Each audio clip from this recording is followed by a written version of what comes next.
tell me, because I love it's such a great film and it's a different dynamic than I've seen in a humanity type of relationship type of story.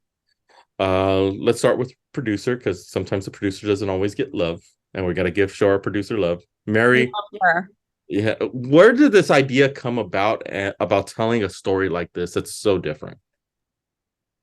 So I want to pass it to Allie after I briefly mention it. This was based on a lot of Allie's experiences when she was fresh out of college, moved to the city. The way she started writing this is really fascinating to me. She was just writing little scenes between two people or a montage scene about like a night out she had, things like that. And eventually it started developing and developing into a full script that she had. And she was like, oh, this is a full movie. When we decided, like when Sophia signed on and then I signed on to produce, we realized that it wasn't, yes, it was Allie's experiences, but it was all of our experiences, especially as queer 20 somethings in New York. And we all felt like a pretty big connection to that story. So it started off as like, you know, caricatures and montages and amalgamations of a bunch of different ideas and people that Allie knew. And it really developed into something that we all just universally understood. Yeah. Allie? Yeah, I think Mary Elizabeth kind of hit the nail on the head. So the film is loosely based on my own misadventures of being a young, optimistic, desperate 20 something. And yeah, it started in diary entries and, conversations and little scenes. And then, as Emmy said, the more I kept writing, the more I realized that there is a story here. There's a beginning, middle, and end. And these characters, I want to really explore their relationships. So that was kind of how it started. It came very naturally. And that's not to say it wasn't a ton of work, because it was, and there was a ton of editing and finessing and uh development that went into it. But yeah, it just was, it kind of just flowed. And Sophia, to put all this together and to be able to bring it on to complete the completed film, it really does run smoothly, which I loved because it just felt it pulls you in and you're trapped into the story very easily. Tell us about the idea behind on your vision of bringing that story to life and really making it something that's going to pull a lot of audience members in and really tell a good, strong story. Sure. I mean, when the three of us were sitting down and having, like meetings during development and pre-production, we all as artists and filmmakers are inspired by the mumblecore movement and, like early Greta Gerwig films, Duplass brothers, Joe Swanberg. And so I looked at a lot of those movies to see their visual language so that it would help inform what I wanted to bring to this film. And, when in storyboarding, it was a lot of like close-ups, extreme close-ups, maybe medium, but like there's like maybe one or two wide shots in this. And I think that's part of the feeling that people often say they feel like they're with the characters, they're in the conversations. I think like the term fly on the wall has been, thrown around a few times. And that was very much like our intent was, we want you to feel like another character in Cal's social circle, maybe. And especially in the car scene with the dad, like you kind of feel like that awkward, that thing when you're like you're like at a play date or at a sleepover and the parent and your friends start fighting and you're like, I don't want to be here. And with the handheld stuff, I think, that versus putting it on a tripod, the tripod is like, to me, feels more curated and more manufactured, and having it be handheld, although maybe it feels chaotic at times, I think is very much, it's intentional. We want that immediacy of being there in that moment with these characters and, seeing what drama unfolds. And, I would bring my storyboards to our meetings with our DP, Melina Valdez, and we did a shot list from there, and she had her own idea. She's brilliant. And we would improv in and out of scenes, and it gave it this like natural flow. And I don't know, it was just it felt very, it was very collaborative, and we were all on the same page the entire way. And it was such an easy process to bring that to life. So I'm really glad that you felt like sucked into the story, or like trapped almost. I kind of like that. Yeah, well, and your DP, kudos to them because they did a great work. And I noticed the handheld shots because sometimes when it gives you that nice little element that, like you said, you're the fly on the wall because you're there with a handheld and you don't get that cleanness of a shot. It's shaky. You're like almost in the room standing there watching everything. And that's one thing that I love because it helps, especially with a story like this where it's multifaceted. It's not only just about relationships, but it's also about her struggle with feeling that she hasn't succeeded yet. And I get that already because I have a lot of friends who are in that point. Allie, since this is based on you wrote it, what were some of the times where you felt like that, where you had that, where you question yourself, like, am I doing the right thing? Because I mean, a lot of people, it hit a home especially to myself. Like, you look back, you're like, oh, am I there yet? Did I get there? Right. I mean, look, I think the reason why folks are finding it quite universal is because everyone at some point feels like they are not enough, that they're behind, that everyone they know, everyone they love is 20 steps ahead of them. I know that I've felt that, and I feel it all the time. Even when I, have an accomplishment, I think, oh my God, what an amazing accomplishment. Look at her. Hers is bigger.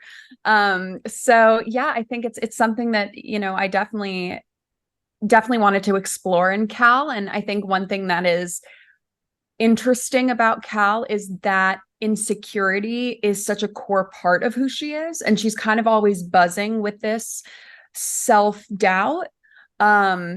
And I think we really do feel that as an audience member. It's as an actor playing Cal, it was so, like it felt very tactile, almost, her insecurity. Like I could feel it on my body.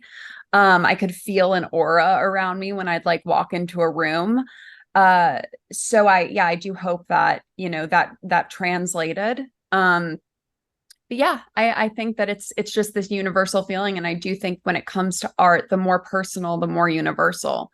So I just really wanted to kind of explore what it would be like if my insecurities were at a 10 all day, every day. Yeah. So for all of you, when you're doing this and you're playing with what she wrote, and how hard is it to like do the work and not pull yourself in, especially for Sophia and Mary, when it touches so many issues that we all face, and you're trying to really develop it and really make it into a nice complete movie, but yet you're trying not to put, especially as a director, as a producer, say, you know what, maybe we need to tweak it in such a way but trying to keep your feelings out of it and not trying to keep what you experienced in it.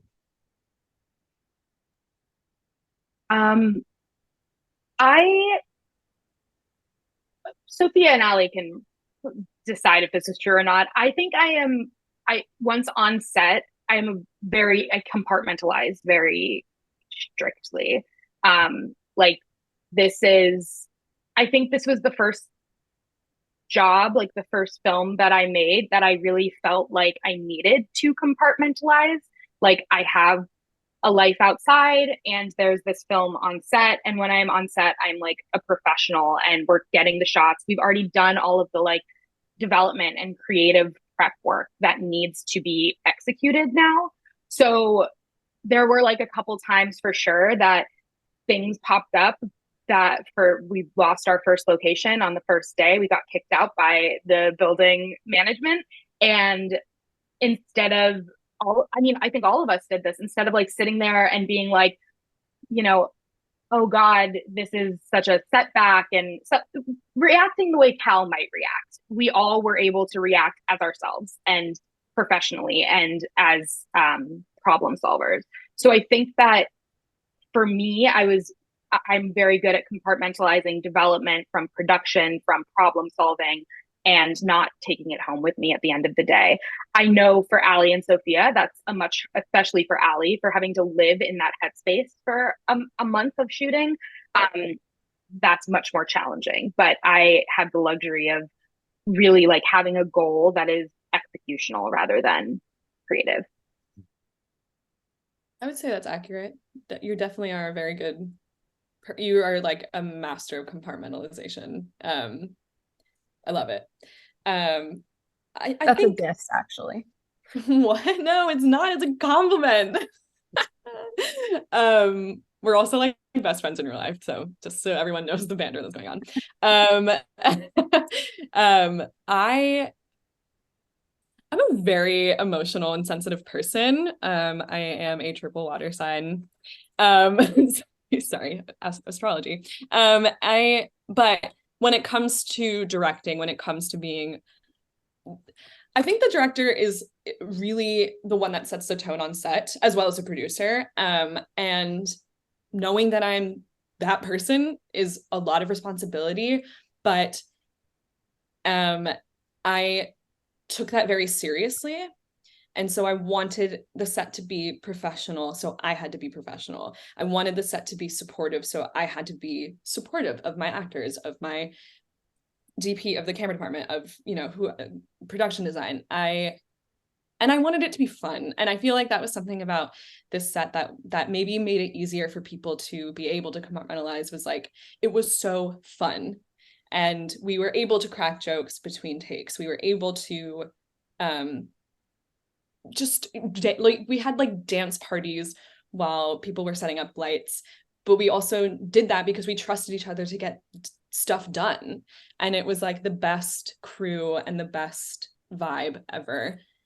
So I think that helped, just the community and like the supportive environment and the fun just like helped everyone, like not just me, but like everyone be able to do their work and, you know, leave their baggage at the door. And, you know, life is waiting for us, you know, off the set. Let's just do our job and have fun here. Yeah.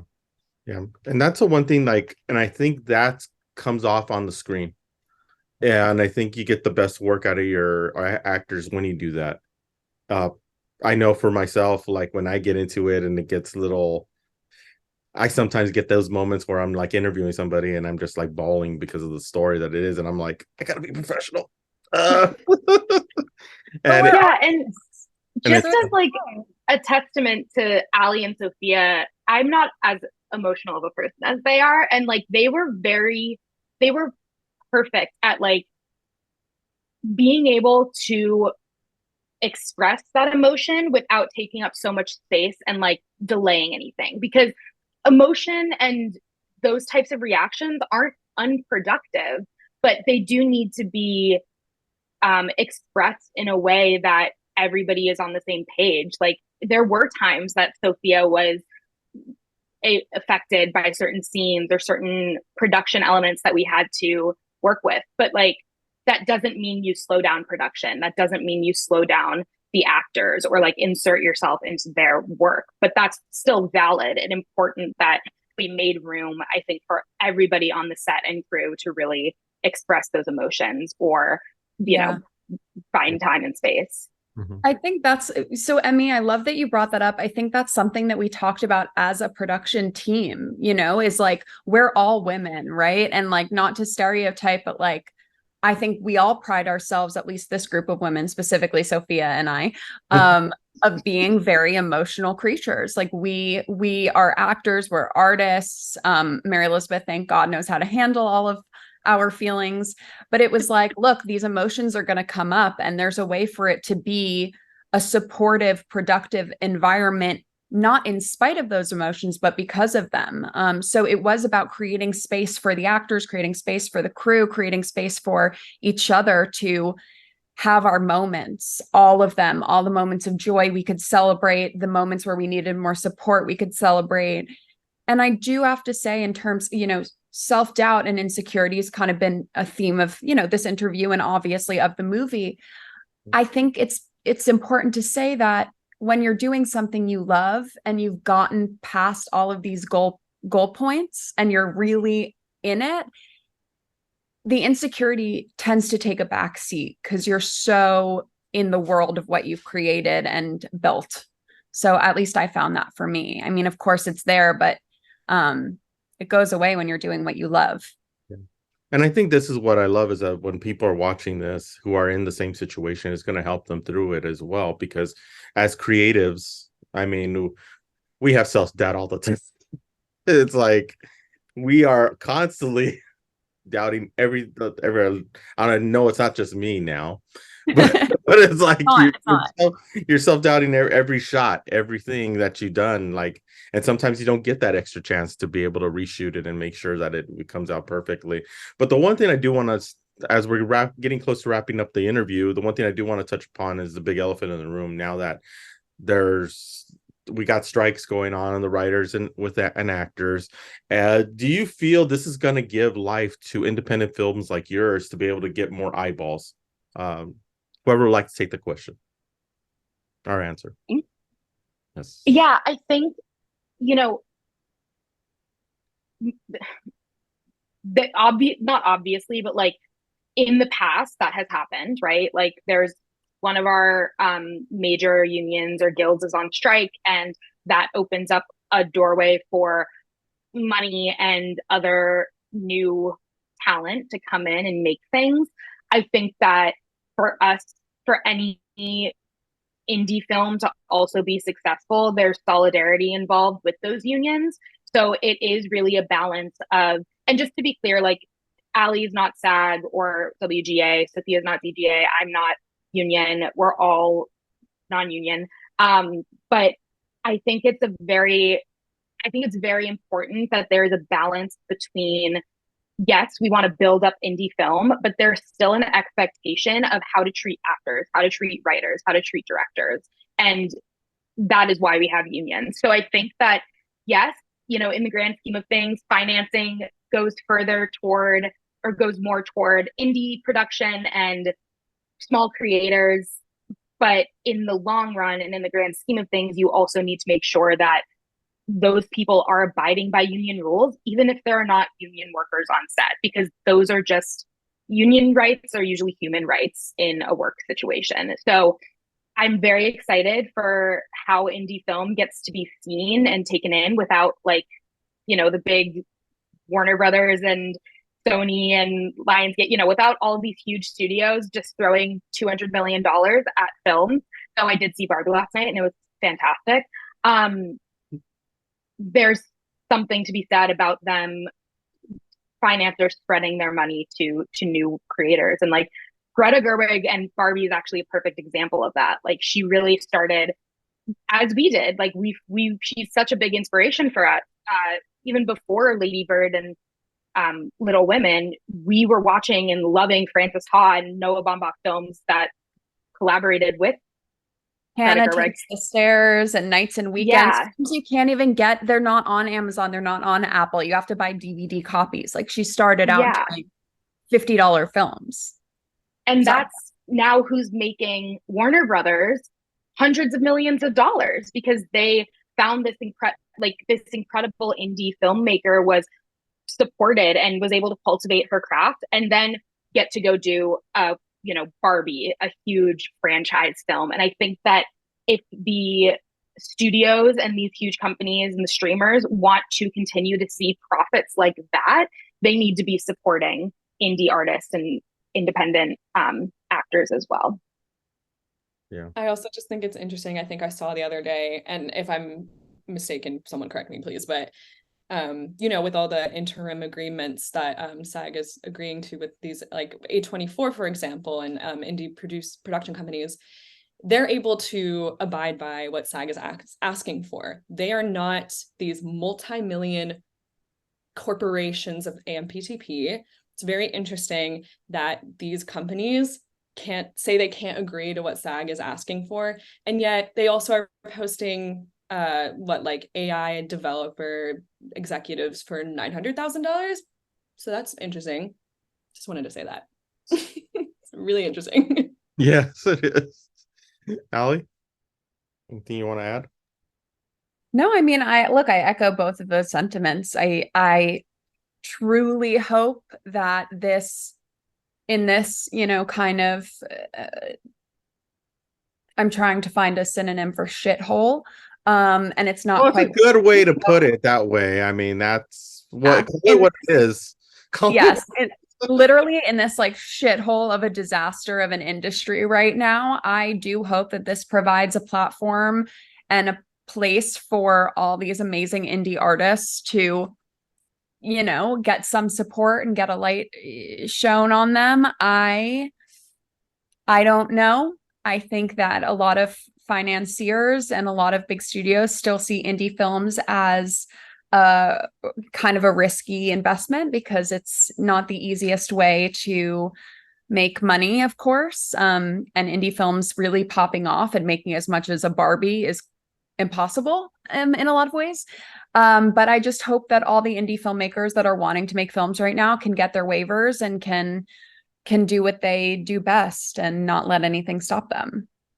And I agree with all of you about everything that you said, because the one thing that I'm definitely going to say now is that I could seeing your work. I can guarantee that bigger and better things are coming with your Oh, work. that's really sweet of you to I say. really love this film. I love the way it was shot, love the storytelling, and I think people are going to really gravitate to this film because it's just so well done. And I'm looking forward to seeing more from all three of you in the film, Oh, because I think it's just something that there's very few independent filmmakers that I talk to who have that really tell an idea and are able to deliver it, and that's what all three of you do. And I think it's a really great film that people need to see. Now, before we let you go, you got to do your sales pitch. Who wants to take the sales pitch on how can they see this film? Because definitely this is something the audience needs to see. Whoever wants to take that. August of 22 is available now anywhere you can get video on demand. And there you go. Thank you so much for stopping with us. I really appreciate it. Really love the work, and I'm looking forward to seeing what's next for all of you. Thank Thanks you so much, Michael. This Thank was you. lovely. So nice to meet you. See you.